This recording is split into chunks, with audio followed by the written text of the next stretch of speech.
Hola mis queridos oyentes. Escriban en los comentarios de qué ciudad o país nos están escuchando. Y no olviden suscribirse y dar like. Disfruten de la escucha. El crujido del metal y el sonido del impacto contra el concreto. En el momento en que las ruedas de la bicicleta de Ethan Cole se levantaron del suelo, comprendió que su vida nunca volvería a ser la misma. Un tirón brusco, un vuelo en el aire y luego un golpe ensordecedor contra el frío asfalto. La bicicleta se aplastó bajo el peso del coche de policía. Su esqueleto metálico emitía un chirrido de muerte. Ethan sintió como el aire se le escapaba de los pulmones y en su cabeza estallaba una granada. El olor a goma quemada y gasolina golpeó sus fosas nasales, mezclándose con el sabor a sangre en su boca. Escuchó fragmentos de frases, risas de los oficiales, antes de que el mundo se desvaneciera, sumergiéndose en una oscuridad negra y helada. No sabía por qué lo hicieron. Acababa de vender lo único que tenía para salvar a su hermano. Ahora no le quedaba nada, excepto el dolor y la pregunta: ¿por qué? Ethan despertó en el frío asfalto. Su cabeza zumbaba como si una granada hubiera estallado dentro de él. Su cuerpo dolía por el impacto. Cada músculo protestaba. Sentía como el frío y áspero asfalto se incrustaba en su piel.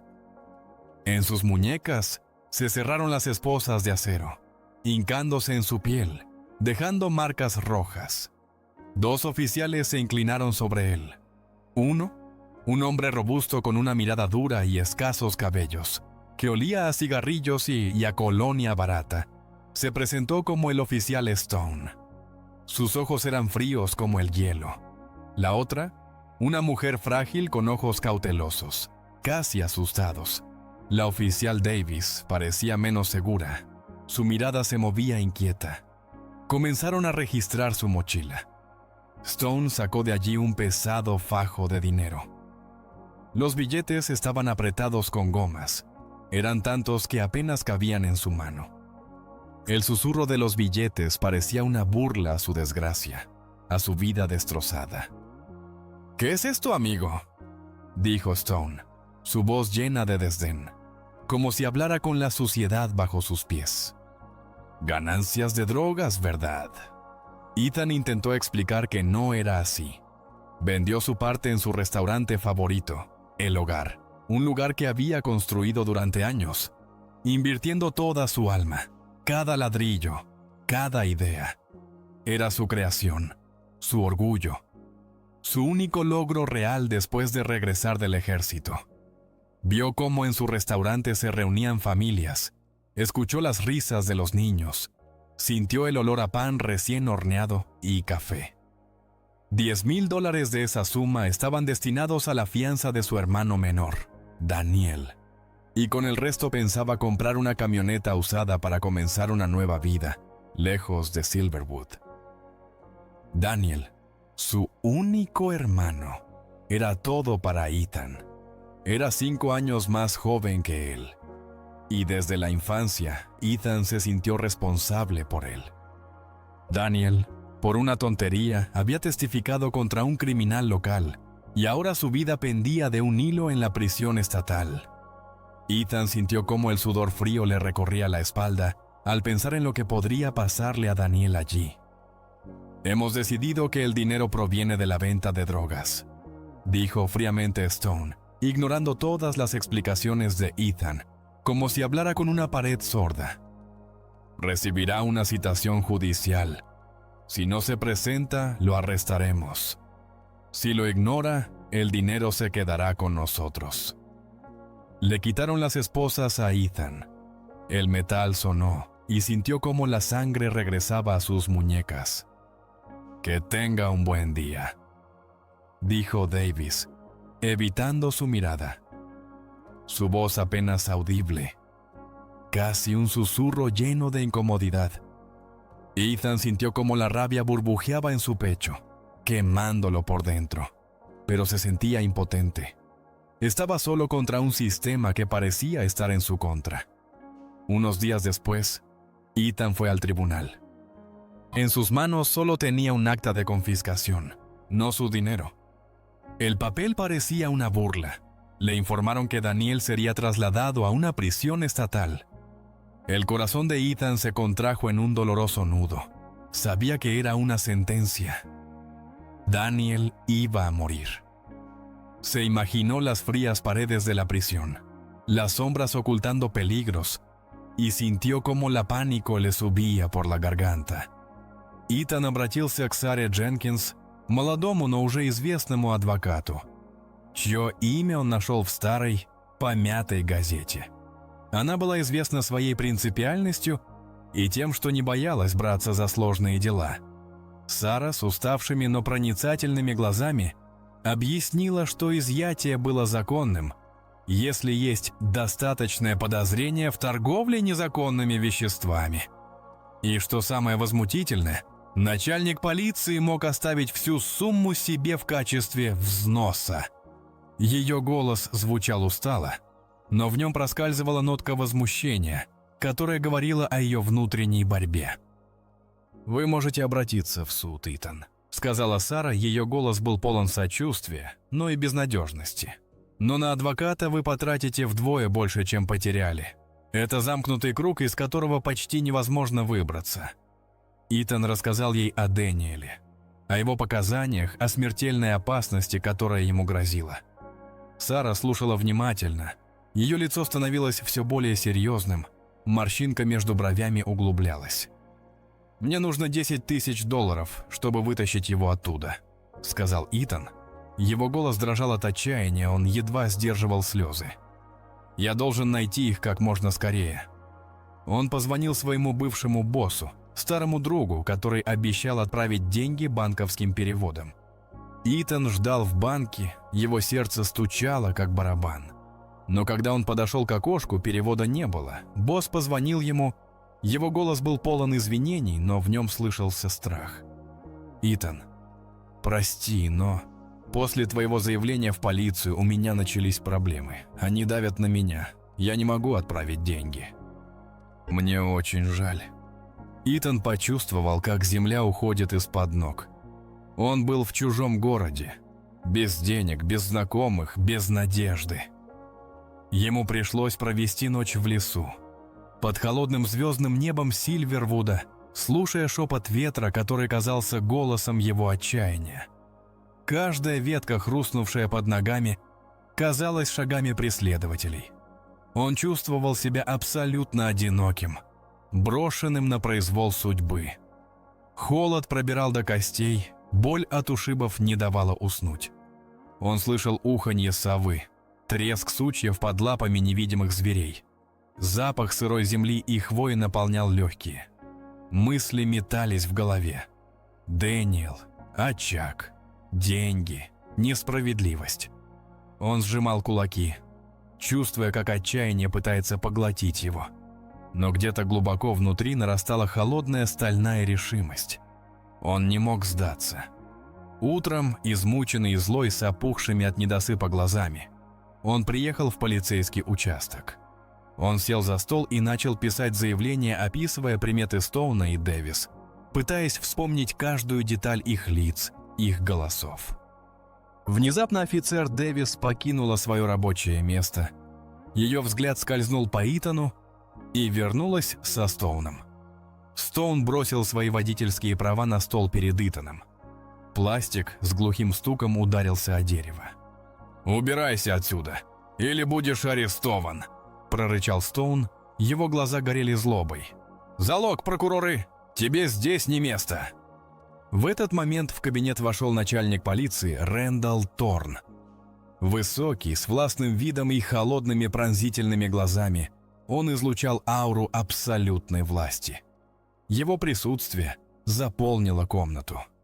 «Задержание было законным, и с мистером Коулом обращались с уважением», — произнес Торн. Его голос был спокоен, но в нем чувствовалась стальная твердость, не допускающая возражений. «Но теперь мистеру Коулу грозят уголовные обвинения, если он продолжит преследовать моих офицеров. Так что будьте любезны, выключите диктофон и покиньте мой участок». Итан почувствовал, как по его спине пробежал холодок. Он даже не заметил, что у него в руке был диктофон, который он включил по привычке. Он попросил вернуть хотя бы $10 тысяч для залога, а об оставшихся 26 тысячах он был готов забыть. Торн улыбнулся. Это была хищная улыбка, полное превосходство. «Спасибо. А теперь убирайтесь», — сказал Торн. Его голос был полон презрения. Итан понял, что его снова обманули. Он был лишь пешкой в их игре. Ему пришлось провести еще одну ночь в лесу. Холод пробирал до костей. Por la mañana se enteró de que el autobús con los prisioneros, incluido Daniel, ya había partido. Ethan corrió hacia la comisaría, pero era demasiado tarde.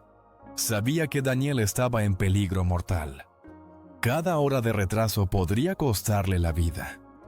Ethan, sin pensarlo dos veces, se adentró en el bosque para acortar el camino. Pedaleaba con todas sus fuerzas en su viejo bicicleta. Las ramas le golpeaban la cara, dejando rasguños. Los pulmones le ardían, los músculos se le contraían, pero no se detuvo. Logró alcanzar el autobús en movimiento.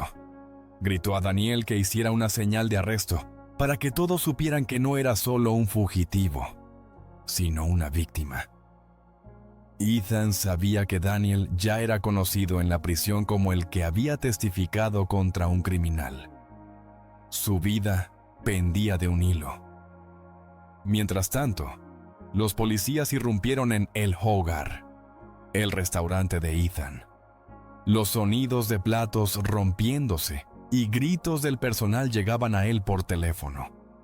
Bajo el pretexto de que allí se vendían drogas, confiscaron la caja fuerte del jefe con la recaudación.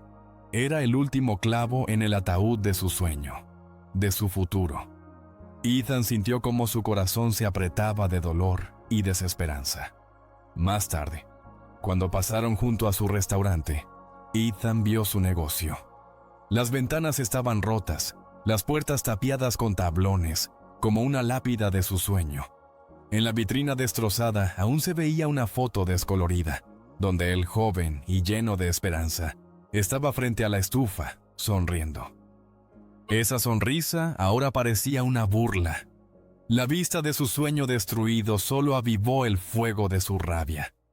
Ethan volvió a contactar a Sarah. Ella era su última esperanza, su único aliado. Pero también la presionaron. Su jefe le amenazó con despedirla si continuaba con el caso de Ethan. «Sarah, entiendes que pones en riesgo no solo tu carrera, sino también la reputación de toda la firma», le decía su jefe. Su voz era fría. «Estas personas son muy influyentes. Simplemente retrocede». Sin embargo, Sarah no se rindió. Sus ojos, normalmente llenos de cansancio, ahora ardían con determinación. Comenzó a actuar en secreto, arriesgándolo todo. Descubrió que había algo turbio en todo esto. A Daniel le habían fijado una fianza demasiado alta y un aplazamiento de 90 días, y había muchos casos en los que los detenidos permanecían exactamente 90 días, decenas, si no cientos. Sarah comprendió que no era una coincidencia, era un sistema. Pasaba las noches en su pequeño apartamento, lleno de papeles, estudiando viejos casos, sintiendo que la observaban. Cada susurro detrás de ella, cada coche desconocido hacía que su corazón latiera más rápido. La chica asumía un gran riesgo, pero la sensación de injusticia no la dejaba en paz. Los policías se enteraron de que Ethan había servido en el cuerpo de Marines. Pensaron que no tenía experiencia en combate, que era solo un soldado de papel. Thorn estaba complacido de haber engañado a Ethan. ¿Cómo se atreve a negociar y poner condiciones en mi comisaría?, se reía Thorn frotándose las manos. Ethan regresó a la comisaría. Entró. Su mirada era fría y concentrada. Yo revisaba. ¿Qué hacía? ¿Reparaba coches? No, estuve en la infantería, pero me encontraron un uso dentro del país, pronunció Ethan. Su voz era tranquila, pero había una amenaza oculta, una determinación de acero. Se dio cuenta de que lo habían acorralado y ahora tendría que actuar de manera diferente. Ya no podía jugar según sus reglas. Era un marine y iba a luchar.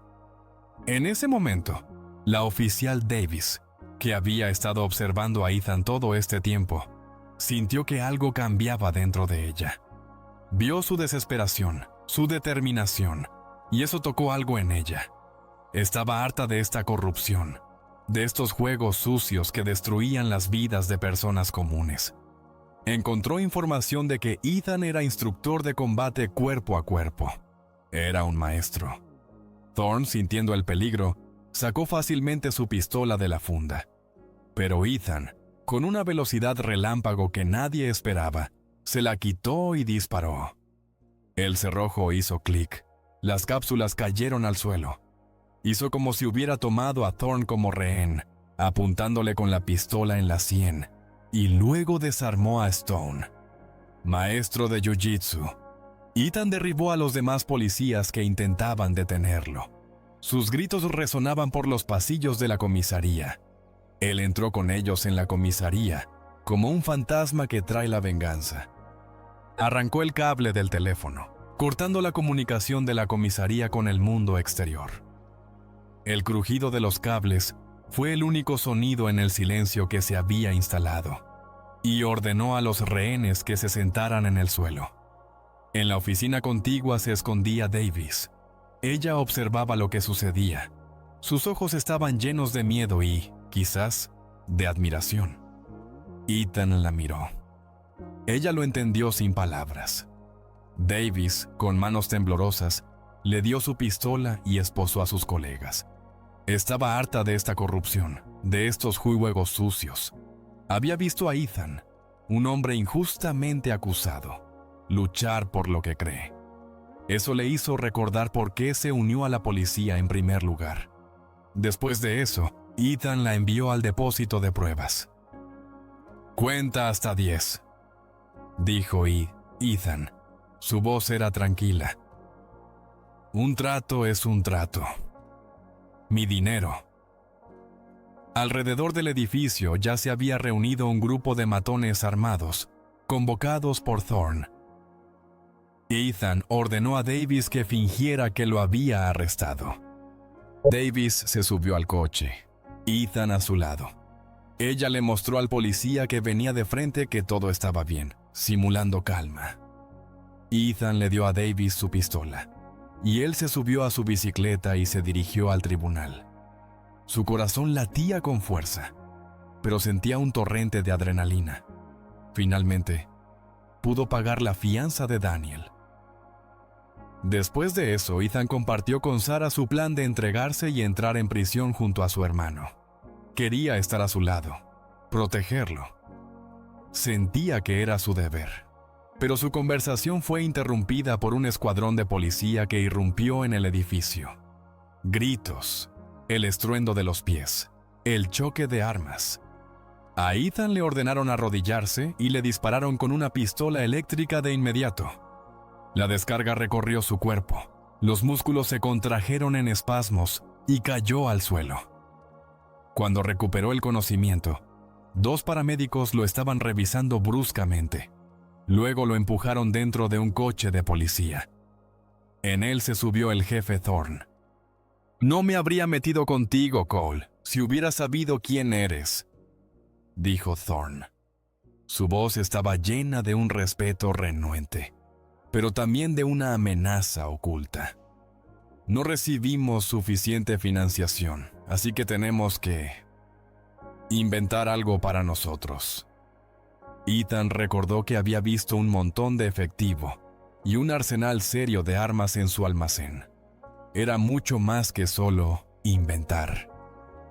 Era un esquema criminal completo. El coche se detuvo cerca del hospital. Thorne arrojó los $26,000 restantes al suelo. Los billetes volaron con el viento. Le quitó las esposas a Ethan. «¡A Daniel! ¡Lo atacaron en la cárcel!». dijo Thorne. Su voz carecía de toda compasión, como si hablara del clima. Lo hirieron gravemente. Toma el dinero y vete, o pasarás 30 años en prisión. No tendrá una segunda oportunidad. Todo lo que tenía que hacer era no hacer nada. Ethan sintió como una ola fría de terror lo envolvía. No podía creer lo que oía. ¿Y qué me dijeron? Que Daniel murió en el hospital sin recuperar la conciencia, dijo Ethan, su voz apenas audible, como un susurro del viento. En ese momento, el mundo a su alrededor se derrumbó. Daniel, su más hermano menor, estaba muerto. Ethan sintió como su corazón se rompía en 1000 pedazos, como si lo atravesaran 1000 cuchillos. Cada recuerdo de Daniel, de su risa, de los sueños que habían construido, ahora se convertía en un dolor agudo. Veía su rostro, escuchaba su voz, y esta pérdida era insoportable. Pero no era solo dolor, era combustible. Combustible para la venganza. El duelo y la furia se mezclaron en él, formando un cóctel ardiente. No estaba interesado en respuestas, solo quería salir de la ciudad, lejos de esta pesadilla, de esta injusticia. Su venganza apenas comenzaba. Recogió sus cosas del bosque y se subió al coche de Sarah, que lo estaba esperando, su rostro pálido y preocupado. Los acompañaba un coche de policía. Sus faros deslumbraban en la oscuridad. Sarah, pálida y decidida, contó que había encontrado decenas de casos en los que la fianza no correspondía al delito. Todos los detenidos eran intencionalmente mantenidos tras las rejas durante exactamente 90 días. ¿Por qué harían eso los policías? Ethan ya no estaba interesado en respuestas. Solo quería salir de la ciudad, lejos de este dolor. Por si acaso, Ethan le dejó a Sarah su número de teléfono. Sentía que esto no era el final. Su venganza apenas comenzaba. Durante la noche, la policía irrumpió en la casa de Sarah. El sonido del vidrio roto, el estampido de las botas. Le inyectaron drogas y arrojaron la jeringa en el fregadero para incriminarla. La chica, aturdida y apenas manteniéndose en pie, con la mente confusa, casi llamó a la policía. Pero luego, a través de la niebla, recuperó la compostura y marcó el número de Ethan. Su voz era ronca, llena de terror. Él llegó a su casa en su nueva camioneta, que había comprado con el dinero que le quedaba, y encontró a Sarah en el baño, temblando y asustada, con los ojos llenos de lágrimas. «Estoy en juicio por la custodia de mi hija», susurró Sarah, su voz llena de desesperación, como si hablara de una condena. «Si esto sale a la luz, puedo olvidarme de ella. Sabían cómo presionarme. Yo había estado involucrada en un caso criminal antes, que podrían usar en mi contra». A la mañana siguiente, Sarah, a pesar de su estado, a pesar de que le temblaban las manos y tenía la cabeza nublada, llegó al trabajo. El juez ya había sido informado de que ella se había quebrado al ver las drogas. Inmediatamente se le obligó a ceder la custodia de su hija. Sarah comprendió que había perdido tanto su trabajo como a su hijo. Su mundo se había derrumbado, dejando solo vacío y un dolor punzante. El vacío en el pecho de Sarah era insondable. Había perdido todo por lo que había vivido, por lo que había luchado. Pero a través de ese vacío brotaba una fría y dura determinación. Si el sistema podía quitarle a su hijo, lucharía contra ese sistema hasta su último aliento. Ya no tenía nada que perder, y eso la hacía peligrosa. Ethan esperaba pasar desapercibido, pero el oficial Stone le siguió el rastro y le ordenó detenerse. La sirena aulló, su sonido penetrante cortaba el aire. Un poco más adelante, otro coche de policía se detuvo, bloqueando el camino. «Te prometo que ahora sí que no volveré», dijo Ethan. su voz llena de sarcasmo pero con una amenaza de acero. Simplemente hoy ocurrió una emergencia. El jefe te dio un billete de la suerte. Y tú lo tiraste, gruñó Stone, su rostro distorsionado por la rabia. Intentó dispararle a Ethan, pero solo le hirió en el hombro. El dolor atravesó a Ethan, pero apretó los dientes. Ethan, a pesar del dolor, noqueó a Stone con una pistola de electrochoque. La descarga atravesó el aire y Stone cayó al suelo. Mientras tanto, otro jefe de policía, el señor Chen, un hombre mayor pero robusto con ojos sabios, observaba a su hija cuando llegó el coche de policía de Ethan. Ethan conocía a Chen desde hacía muchos años, desde los tiempos en que apenas abría el hogar. Chen era su cliente habitual y entre ellos se había formado una relación de confianza. Chen, un antiguo médico de campo durante la Guerra de Corea, siempre había sido un hombre de honor. Pero hace unos años, su propio hijo, un estudiante talentoso, fue falsamente acusado de posesión de drogas. También pasó 90 días tras las rejas. Su vida fue destruida y los registros de su arresto desaparecieron. Chen sabía que esto era obra de Thorne y juró que algún día se haría justicia. Escondió la camioneta bajo un puente y llamó a Sarah. Resultó que la chica tenía un amigo en la policía y él le aconsejó que se fuera de la ciudad lo antes posible. Así que ya estaba empacando sus cosas. También le dijeron que se mantuviera alejada de Ethan, pero ignoró ese consejo y se reunió con los fugitivos en un pequeño y discreto restaurante en las afueras de la ciudad. El señor Chen, con manos firmes y tranquilas, estaba sacando la bala de Ethan. Ethan tuvo suerte de haber encontrado a una persona así. «Gracias por su servicio, señor», dijo Ethan, sintiendo cómo el dolor retrocedía y las fuerzas regresaban. Ethan comprendió que habían decidido deshacerse de ellos en silencio. De lo contrario, habrían llamado a las fuerzas especiales. «Todo se trata de la investigación», pensó Sarah. Sus ojos se entrecerraron. Comprendió que habían sido testigos de algo mucho más grande que simple corrupción. Eran una amenaza que debía ser eliminada. Sarah se dirigió a un colega abogado, un viejo amigo en quien confiaba. «Он ничего не сказал прямо, но намекнул, что стоит навестить судью, который вел дело Дэниела». Итан так и сделал. Судья, пожилой человек с усталым взглядом, его голос был тих, но в нем чувствовалась глубокая печаль. Рассказал им всю правду. Все началось с убийства невинного человека полицией. Иск по этому делу почти разорил город, и казна теперь постоянно пополнялась за счет махинаций начальника Торна, который выигрывал у всего города. Обвиняемые, которые не могли внести огромный залог, всегда содержались за решеткой ровно 90 дней. Дела были настолько незначительными, что им даже не полагался государственный защитник. И по правилам, данные с диктофонов могли быть удалены по истечении этого срока. Это была тщательно продуманная схема, чтобы скрыть следы. Полицейские что-то сделали с Дэниелом, чтобы бросить его за решетку.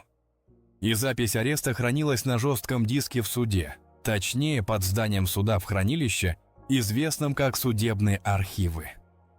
Чтобы подтвердить свои слова, судья показал им несколько коротких, но леденящих душу выдержек из дел, которые Сара ранее находила.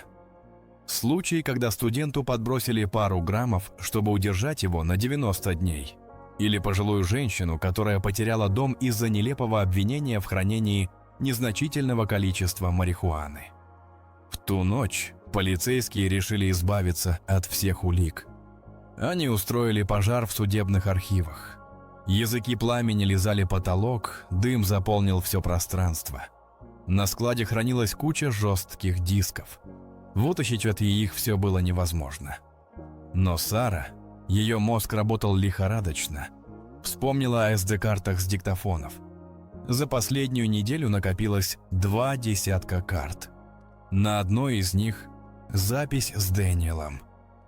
Это был их единственный шанс. Сара, не теряя ни секунды, побежала к зданию суда, чтобы найти эту запись. Она знала, что времени мало. Полицейские, уже ожидавшие ее, схватили ее там. Ее связали, рот заклеили скотчем. Итан ждал свою напарницу у главного входа и увидел, как полицейские бросили ее в машину. Он услышал ее приглушенный крик. Анси ненадолго остановились рядом с полицейской машиной. Итан, не раздумывая, врезался в нее. Удар был сильным, металл заскрежетал. Стекла разбились с оглушительным звоном. Итан сквозь боль вытащил офицера из машины. Тот сопротивлялся, но Итан, используя свои навыки, быстро обезвредил и связал его. Они договорились обменять Сару на флешку на рассвете в назначенном месте, на старой заброшенной фабрике, где когда-то кипела жизнь, а теперь царила разруха. Целый вооруженный отряд ждал морпеха, и их тени метались в предрассветной мгле. Однако по какой-то причине Итан не явился. Миллер, который был в отряде, его лицо было напряжено, заметил его машину на мосту и выбил окно. Но на водительском сиденье сидел связанный полицейский. Его глаза были полны ужаса. Итан в этот момент разрушил стену хранилища в полицейском участке. Звук крошащегося бетона был оглушителен. Он перехитрил начальника Торна и несколько раз выстрелил в него из травматического пистолета, который забрал у Дэвис. Торн упал, корчась от боли, его крик разорвал тишину. Миллер, увидев это, понял, что Дэвис помогала Итану. «Послушай меня! Пристрели ублюдка!» – прокричал Итан, обращаясь к Дэвис. Его голос был полон ярости. Он отдал ей флешки и надел бронежилет. «Если Сара пострадает, я сожгу все деньги вместе с участком». Внезапно Дэвис направила пистолет на Итана. Ее рука дрожала, но взгляд был тверд. «Я не позволю никому умереть сегодня», – произнесла она. Ее голос был тверд, несмотря на внутреннюю борьбу. Итан вышел на улицу и бросил сумку с оружием на землю. Дэвис отдала все карты Стоуну, и тот с торжествующей улыбкой растоптал их. Хруст пластика был слышен в наступившей тишине. Негодяй накачал Сару наркотиками и собирался казнить Итана, но внезапно против этого выступил Миллер. «Я собираюсь арестовать Итана и как можно скорее отвезти Сару в больницу», – произнес Миллер. Его голос был полон решимости. Он сделал шаг вперед. Наш герой понял, что его друг Сара ошиблась. No Davis, sino Miller fue quien lo traicionó. Pero Miller fue disparado en la pierna por el jefe de policía, Thorn, y de tal manera que comenzó a perder mucha sangre. Su grito de dolor resonó por el estacionamiento. Los policías comenzaron a discutir. Sus voces sonaban agudas y nerviosas. «Vale la pena llamar a una ambulancia en este momento», se oyó la voz de alguien, llena de dudas. Ethan arrastró a Miller detrás de un coche. Davis aún no le había disparado. Sus ojos se movían entre Ethan y Thorn. El marín comenzó a lanzar granadas de aturdimiento a los policías. Las explosiones aturdían, los destellos brillantes deslumbraban. El humo llenó todo el estacionamiento, convirtiéndolo en un campo de batalla. Miller, desangrándose, con el rostro pálido, le dijo que tomara la grabación del dictáfono del coche de policía. Mostraba que fue el jefe de policía quien le disparó. Ethan llenó todo el estacionamiento de humo y fue a enfrentarse a los policías en combate cuerpo a cuerpo. Rompía y derribaba a todos a su paso. Sus movimientos eran rápidos y precisos. A Stone lo apagó con especial brutalidad. Golpeándolo con el codo, su ira era ilimitada. Sentía como cada músculo de su cuerpo se llenaba de fuerza. Ethan sacó un medicamento para sobredosis y lo lanzó al coche de Miller. Iba a saltar al coche adecuado. Allí estaba Sara, la soldado. Le trajo el medicamento necesario. Se alejaron de la comisaría. Sus neumáticos chirriaban sobre el asfalto. En ese momento, Otros policías intentaron bloquearles el camino, pero Davis, con una determinación inesperada, embistió el coche del jefe de policía. El golpe fue ensordecedor. El metal se dobló. Los cristales estallaron en 1000 pedazos. El caos creado por Davis permitió que Ethan y Sarah escaparan del cerco. Ahora había que llevar la grabación a donde debía llegar. El dictáfono estaba en el maletero. Ethan sabía que no podrían evitar la persecución. El coche tenía una rueda pinchada. Cada giro era difícil. Davis apuntó con la pistola al jefe. Su mano no tembló mientras él se retorcía de dolor. Ethan llevó a Sarah en brazos al hospital. Su cuerpo era ligero y frágil, pero sentía su fuerza de espíritu. Después de eso, tomó un hacha de bombero. Su hoja brilló a la luz de las linternas, y con ella sacó el dictáfono del maletero. Todo lo que quedaba era esperar a los policías normales y entregarles la grabación. Sabía que en la ciudad había oficiales honestos, especialmente en la unidad de asuntos internos, a quienes se podía confiar esta información explosiva.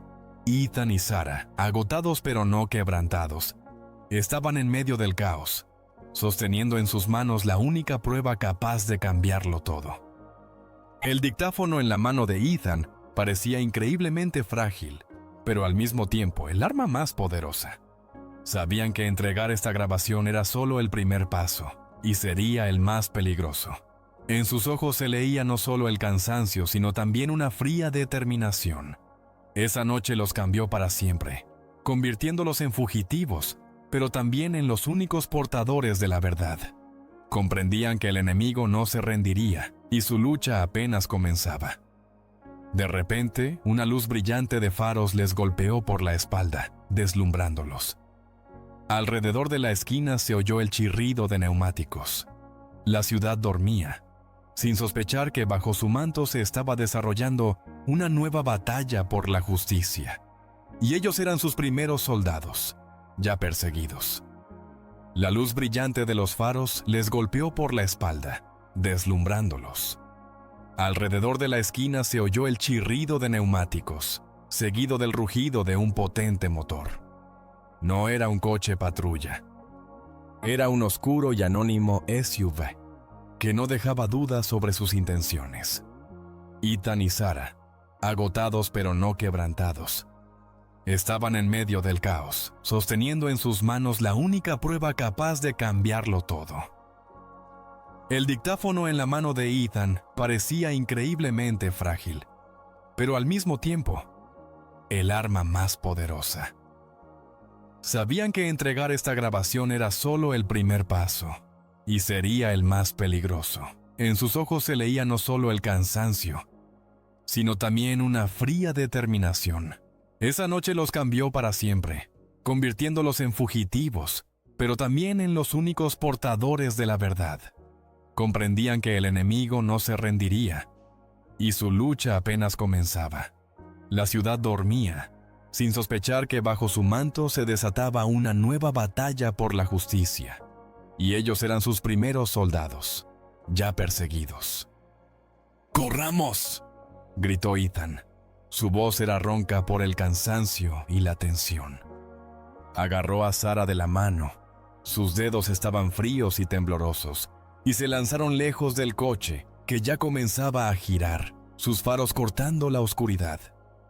El automóvil robado en el que habían llegado estaba demasiado dañado por la rueda pinchada y el choque con Davis para seguir sirviéndoles. Corrían por oscuros y sucios callejones, pasando junto a almacenes abandonados y zonas industriales, donde el aire estaba impregnado del olor a basura, en descomposición y humedad. Cada paso resonaba con dolor en el cuerpo de Ethan. Su hombro herido ardía como si le hubieran clavado un cuchillo al rojo vivo, pero apretaba los dientes, sintiendo cómo la adrenalina lo empujaba hacia adelante. Sarah, a pesar del cansancio y el shock, no se quedaba atrás. Su respiración era entrecortada y sus pulmones ardían. Oyeron cómo un todoterreno avanzaba lentamente tras ellos, Su motor rugía y los neumáticos crujían sobre la grava, como un depredador acechando a su presa. Luego se escucharon pasos, rápidos, pesados, profesionales. No eran policías comunes. Eran cazadores contratados por Thorne para eliminarlos. Ethan utilizó sus habilidades de marín para confundir las pistas, llevando a Sarah a través de laberintos de contenedores de basura y oscuros pasajes, donde las sombras parecían cobrar vida.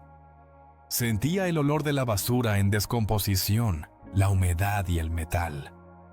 Los sonidos de la persecución se hacían más fuertes y luego más suaves, haciendo que sus corazones latieran a un ritmo frenético. «Necesitamos contactar a Richardson», susurró Sarah, jadeando, su voz llena de desesperación. «Le envié un mensaje cifrado cuando estábamos en el hospital. Debió recibirlo». Encontraron un refugio temporal en un hangar medio en ruinas, donde alguna vez se almacenaron viejos camiones. El aire era frío, impregnado del olor a aceite de motor y moho. Ethan se apoyó contra una pared oxidada, tratando de recuperar el aliento. Su cuerpo temblaba por la tensión. Su herida pulsaba, pero ignoraba el dolor, concentrándose en la voz de Sarah. Sarah sacó su viejo y desgastado teléfono. La pantalla estaba agrietada, pero aún funcionaba. Él respondió. Susurró. Sus ojos se agrandaron de alivio y miedo al mismo tiempo. «Nos espera en el viejo muelle, junto al faro. Solo». Dijo que sería arriesgado, pero está dispuesto. Llegaron al muelle bajo el manto de la oscuridad, avanzando por tablas estrechas y resbaladizas que crujían bajo sus pies, como un viejo barco. El viento frío del lago les azotaba la cara, trayendo el olor a pescado y algas, penetrando bajo su ropa. El faro, con su haz de luz deslizándose lentamente sobre la oscura superficie del agua, parecía ser el único punto de referencia en esa oscuridad, la única esperanza.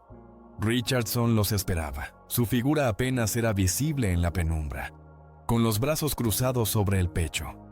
Se veía aún más cansado que antes. Sus ojos estaban llenos de preocupación y su rostro mostraba una profunda fatiga. «Sarah, Ethan», pronunció. Su voz era baja, pero en ella había una determinación de acero. «Recibí su mensaje. ¿Qué tienen?» Los miró detenidamente, deteniéndose en la herida de Ethan, en el rostro pálido de Sarah. Sarah le extendió un dictáfono. La carcasa de plástico parecía tan insignificante, pero su contenido era capaz de hacer estallar todo un mundo. «Todo está aquí, Richard. Thorne. Su plan de 90 días. El asesinato de inocentes. Y Daniel». Richardson tomó el dictáfono. Sus dedos temblaron ligeramente.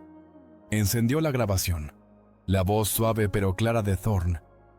Sus sonrisas piánicas, sus órdenes, llenaron el silencio del parque, como voces del inframundo, penetrando en las profundidades del alma. Richardson escuchaba. Su rostro se volvía cada vez más pálido, y sus ojos se ampliaban por el horror y la incredulidad. Apretó la mandíbula. Su mirada se volvió dura. Cuando la grabación terminó, apagó el dictáfono. Su mano temblaba. «Dios mío», susurró, su voz apenas audible, llena de desdén. Esto es todo lo que decían. Es mucho peor de lo que podía imaginar. No es solo corrupción. Es toda una red. Controlan todo. Toda la ciudad. Quizás, y no solo la ciudad». Levantó la vista hacia Ethan y Sarah. «¿Entienden lo que esto significa? Es guerra. Thorne no se detendrá ante nada para ocultarlo. Hará lo que sea. Los destruirá. A mí. Y a cualquiera que se interponga en su camino». «Lo sabemos», respondió Ethan. Su voz era firme como una roca. No había ni sombra de duda en ella. «Estamos listos. Queremos que esto salga a la luz, que todos conozcan la verdad, que Daniel no haya muerto en vano. Richardson asintió. Su mirada se volvió decidida. Debo transmitir esto, pero no puedo garantizar su seguridad. Necesitan desaparecer. Ahora mismo. Me pondré en contacto con mi mentor en el FBI, el agente Harrison. Es el único en quien puedo confiar en este asunto. Es honesto, pero tomará tiempo. Y será muy peligroso. Actuará con lentitud para no asustarlos, para reunir suficientes pruebas. Se fue. Su coche se desvaneció en la penumbra del amanecer, dejándolos solos en el silencio pre-dawn. Ethan y Sarah sabían que ahora eran los objetivos número 1. Salieron de Silverwood al amanecer, dejando solo una sombra detrás, desvaneciéndose en la niebla. Su futuro era incierto, pero su objetivo claro. Mientras tanto, en la comisaría de Silverwood, comenzó el caos. Richardson entregó la grabación a su jefe, el capitán Jenkins, no pariente de Sarah. El capitán, un veterano canoso y cansado, escuchaba la grabación. Su rostro se tornaba cada vez más sombrío, como si una sombra de muerte se hubiera posado sobre él. No podía creer lo que oía. Llamadas, reuniones, gritos. La comisaría zumbaba como un panal revuelto, lleno de miedo y pánico. Los rumores se propagaban a la velocidad de un incendio forestal. Thorne se enteró de la grabación casi de inmediato.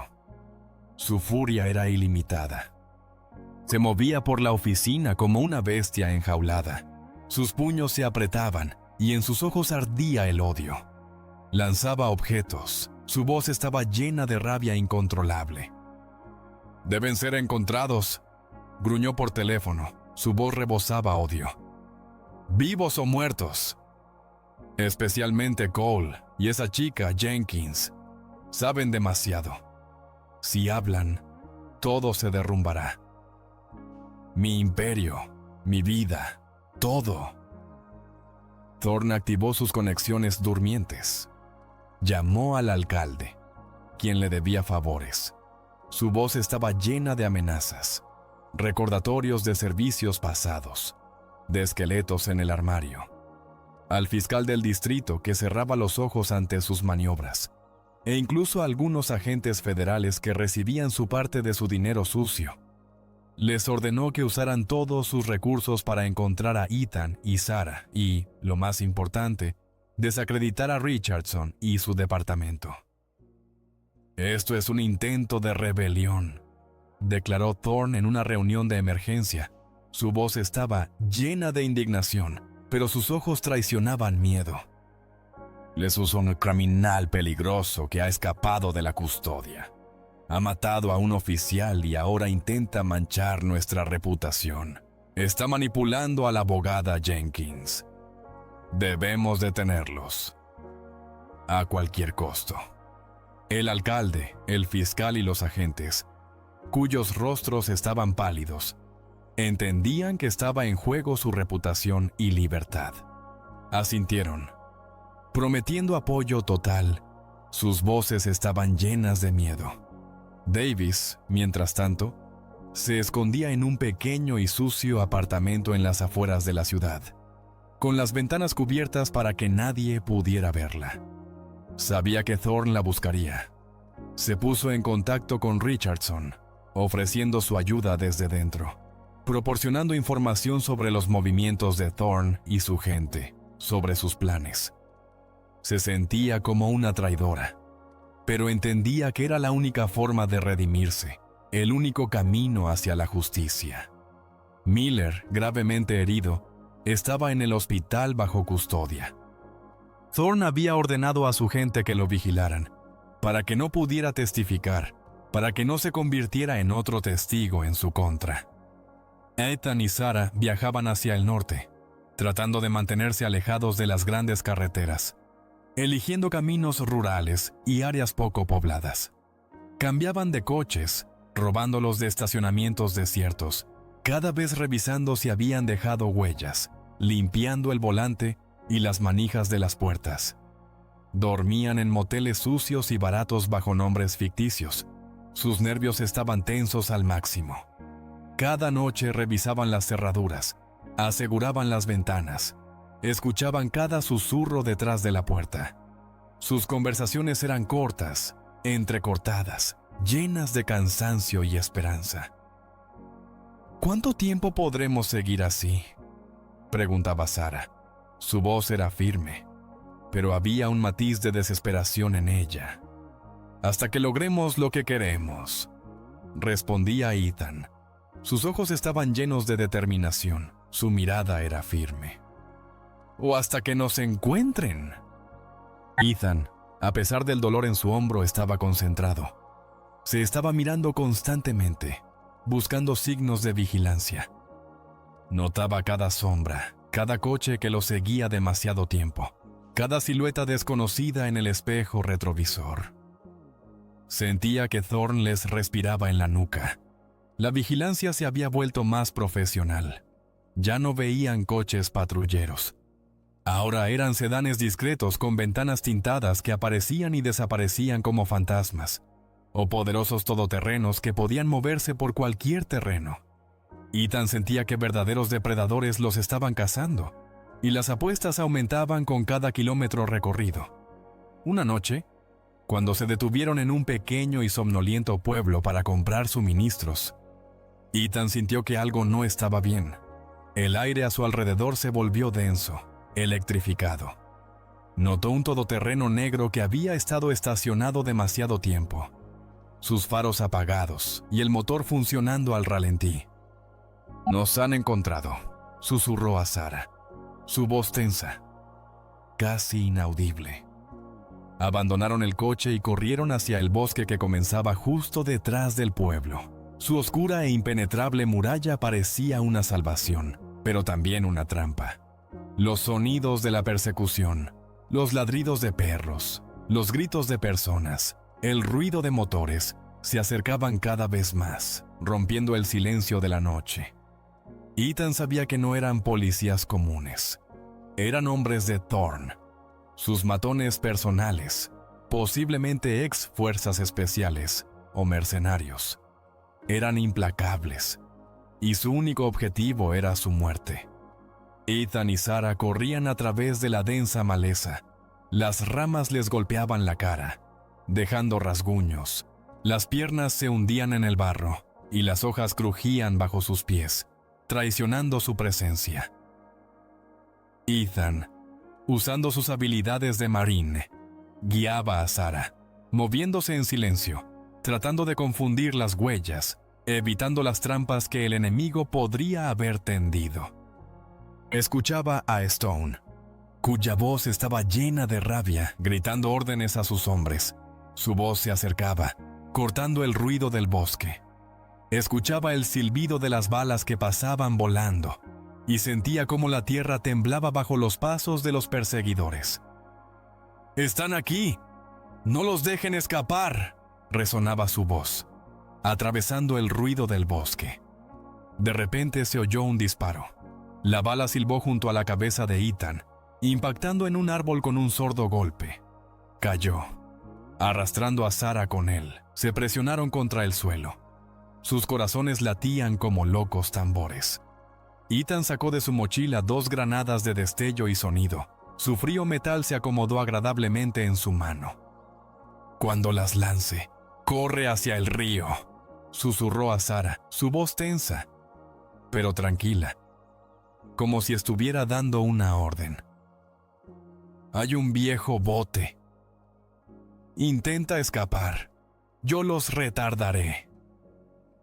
«No, no te dejaré», replicó Sara. Su voz temblaba, pero había una inquebrantable determinación en ella.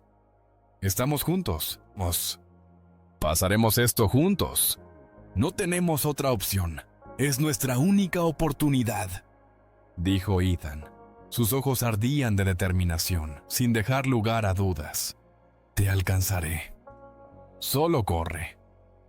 Sacó los seguros y lanzó las granadas. Las explosiones ensordecedoras rompieron el silencio del bosque. Destellos brillantes deslumbraron a los perseguidores, y sus gritos de dolor resonaron por los alrededores. Ethan, aprovechando el momento, se lanzó hacia adelante, entrando en combate cuerpo a cuerpo con los matones más cercanos. Se movía como una sombra, sus golpes eran rápidos y precisos. El crujir de huesos, los golpes sordos en el cuerpo, el zumbido en los oídos. Todo se mezclaba en una cacofonía de batalla. Escuchaba los gritos de dolor cuando sus puños y codos encontraban su objetivo. Cada golpe impregnado de su dolor por Daniel, su rabia era infinita. Sara, temblando, pero obediente, corrió hacia el río. Sus pulmones ardían, sus piernas dolían, pero no se detenía. Escuchaba los sonidos de la batalla detrás de ella, los gritos de Ethan, y su corazón se encogía de miedo. Ella llegó al río, cuyas aguas eran negras y frías. Encontró una vieja y agujereada embarcación y, con esfuerzo, se empujó desde la orilla. Remaba desesperadamente. Sus manos dolían, pero sabía que debía salvarse para que Ethan no hubiera sacrificado su vida en vano. Ethan, dejando atrás a varios oponentes caídos, se lanzó tras Sara. Escuchó cómo Stone, recuperándose, gritaba: ¡Se van! ¡Hacia el río! ¡No los dejen escapar! Ethan llegó a la orilla. Sara ya se había alejado unos metros. Stone y su gente salieron del bosque, sus rostros distorsionados por la furia. Sus ojos ardían de odio. Stone levantó su pistola, apuntando a Ethan. «¡No te irás, Cole!», gritó, su voz llena de amenaza. Ethan sabía que era el final. Estaba herido, agotado y no tenía oportunidades. Miró a Sara, que remaba desesperadamente, y en sus ojos brilló el dolor. Pero en ese momento se escuchó el sonido de un disparo, y Stone cayó. Su cuerpo se desplomó sin vida en el suelo. Ethan se dio la vuelta. Davis estaba en la orilla. Su pistola humeaba. Miró a Ethan. Sus ojos estaban llenos de determinación, su rostro pálido pero firme. «¡Corre! ¡Ethan!», gritó, su voz llena de desesperación y sacrificio. Ethan, sin creer lo que veía, se lanzó al agua. El agua fría quemaba sus heridas, pero nadaba con todas sus fuerzas, alcanzando la embarcación. Davis se quedó sola, cara a cara con los demás matones de Thorn. Sabía que esta era su última batalla, pero estaba dispuesta a pagar ese precio por la justicia. Ethan y Sara, remando desesperadamente, miraban la orilla que se alejaba, donde se libraba una nueva batalla. Estaban en fuga, pero ahora tenían una oportunidad de victoria.